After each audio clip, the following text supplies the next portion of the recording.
Hey guys, I'm Mario and today we're going to talk about the best website hosting for WooCommerce websites. This is my opinion based on my personal experience with WooCommerce and in general with online stores. Most of the hosting providers optimize for WordPress and WooCommerce and they all have an option for installation of WordPress in just a few minutes.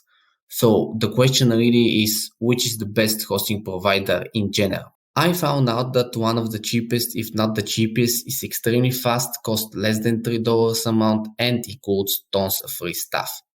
Most hosting providers include free SSL certificate and domain for 1 year, but my choice includes that plus free email hosting, website backups, a 30-day money back guarantee, and most importantly, very quick and fast, reliable support. They even have a referral program for their paid users.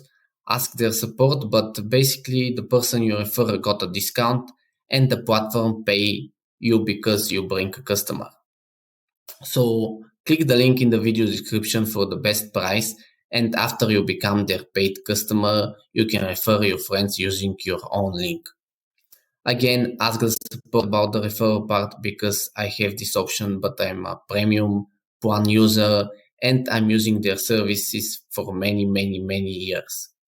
Well, this is it. If you like this video, give it a like and subscribe to see more.